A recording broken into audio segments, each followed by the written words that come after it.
Alright, let's get straight to it. We're diving into a story that could reshape the landscape of American commerce as we know it.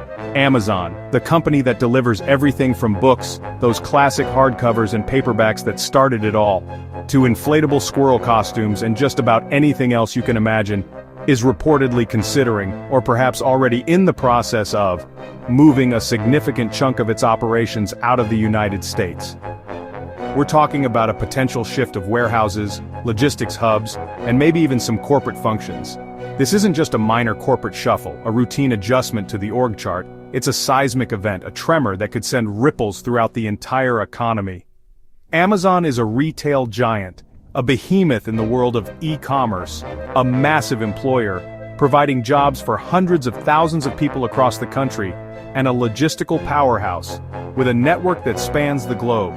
The big question, the one everyone's asking, why would Amazon, a company so deeply embedded in the American economy, so intertwined with the daily lives of American consumers, decide to uproot, to potentially abandon a significant portion of its infrastructure? The answer, at least according to some analysts, points to one thing: tariffs.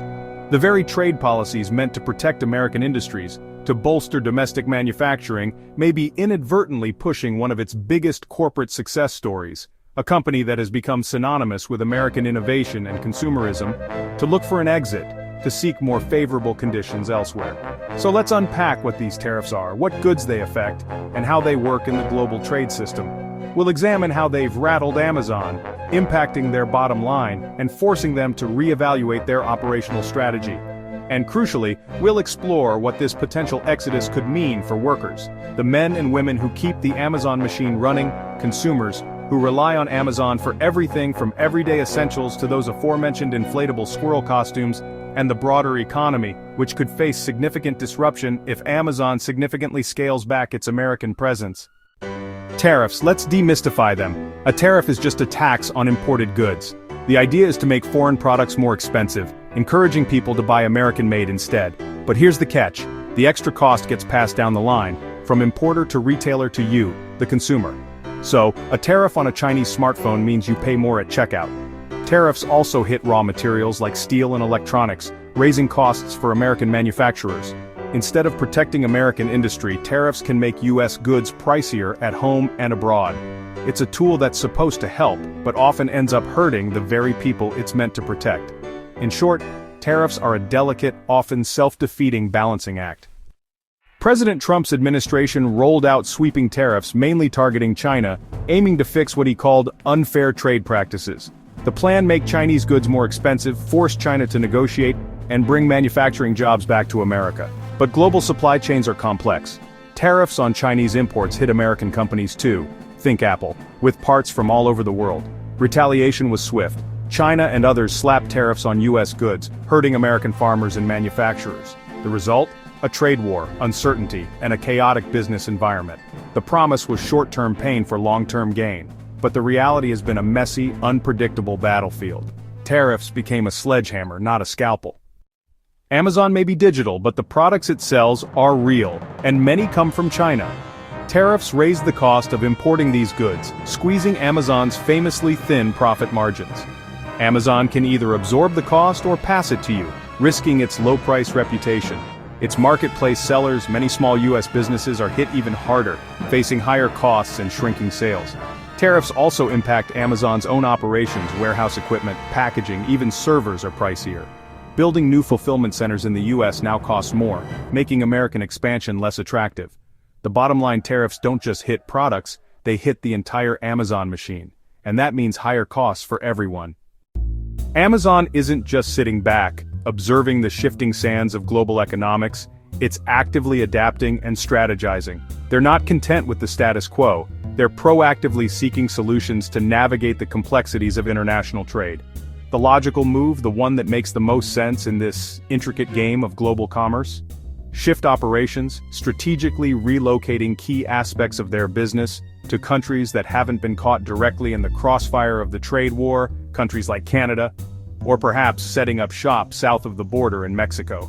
By building distribution hubs abroad, strategically positioning themselves in key international locations, Amazon can nimbly avoid U.S. tariffs, sidestepping the financial burdens imposed by these trade barriers. This allows them to serve new markets more efficiently, reaching customers across the globe with greater speed and reduced costs. It's about optimizing their global reach. It's not about abandoning America, turning their back on their home market. It's about diversifying their operations, spreading their investments across different regions to reduce risk and ensure long-term stability.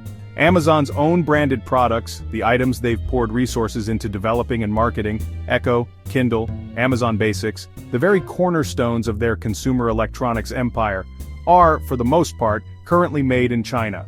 Rerouting supply chains, rethinking their entire logistical framework, and shifting final assembly to other countries with more favorable trade conditions is now firmly on the table as a viable and potentially necessary strategy.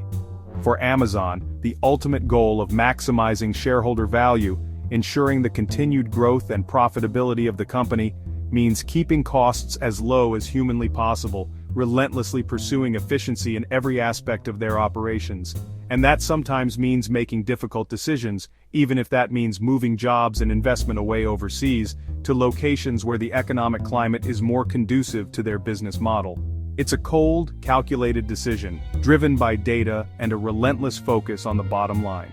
When doing business in America gets too expensive, when the regulatory burdens and operational costs become unsustainable, the company, like any rational actor in the global marketplace, goes where it's cheaper, where it can maximize its returns. In the boardroom, where the fate of the company is decided, the only flag that truly matters, the one that commands unwavering allegiance, is the one adorned with a dollar sign, the symbol of profit, growth, and shareholder value. So, what does Amazon's move to shift its focus internationally really mean for you, the average consumer, and the broader American economy? It's a question worth exploring, as the implications are far-reaching and touch upon various aspects of our daily lives. First, let's talk about jobs. Amazon is not just a retailer, it's a top U.S. employer, providing livelihoods for hundreds of thousands of Americans. But shifting growth and investment abroad inevitably means fewer new job opportunities here at home. The expansion overseas could slow down domestic hiring, impacting communities that rely on Amazon's job creation. The ripple effect is huge. It extends far beyond just Amazon's direct employees. Consider the industries that support Amazon's operations: construction companies building warehouses, trucking companies handling deliveries, and countless local businesses that benefit from the increased economic activity. These sectors all stand to lose out when Amazon directs its investments elsewhere, potentially leading to a decline in local economic growth. For consumers, the impact could be felt in your wallet.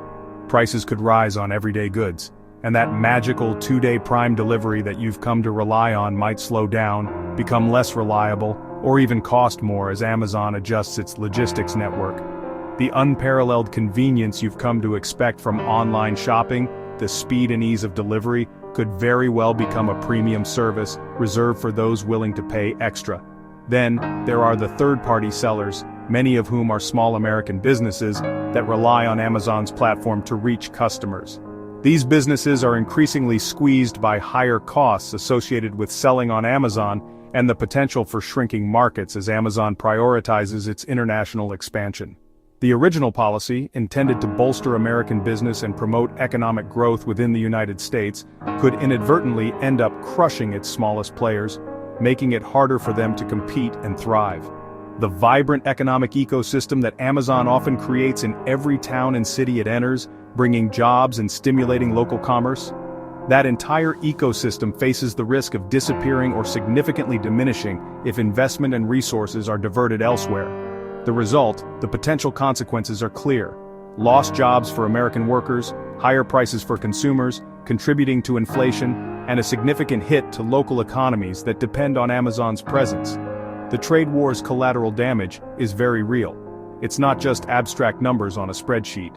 And ultimately, it lands squarely on the shoulders of American workers, the struggling small businesses that form the backbone of our economy, and of course your own shopping cart, impacting your personal finances. Ultimately, the American dream of entrepreneurship, the idea that anyone can start a business and succeed, takes a hit, making it harder for aspiring business owners to achieve their goals. Here's the big question: Can the president really control a giant like Amazon? Trump has used tariffs and public pressure, but Amazon is a global entity. It can move capital, data, and jobs anywhere. Unlike old-school factories, Amazon's value is mobile, giving it leverage over any government. The company can shop for the best business climate, moving jobs and investment as it sees fit. In this new world, Amazon's decisions are as much political statements as business moves. The balance of power has shifted. Corporations like Amazon can sometimes outmaneuver entire countries. The 20th century's national champions are gone. Today's giants are global and often uncontrollable. The government's tools, tariffs, regulations may not be enough to rein them in. To understand this, look at three perspectives. For business leaders, moving operations is just smart strategy. Tariffs are obstacles to be avoided. Politicians, especially Trump's camp, see this as a fight for American sovereignty. If Amazon leaves, they say it was never loyal to America.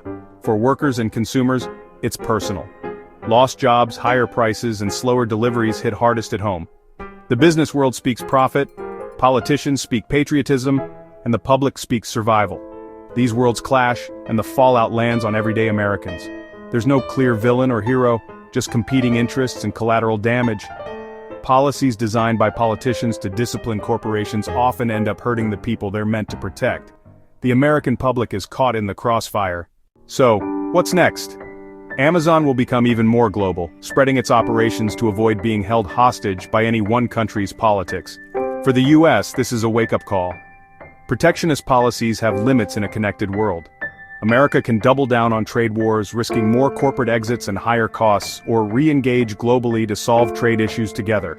For you, the era of ever-falling prices and instant delivery may be ending. Your shopping habits might shift, and the true costs of global trade will become more visible.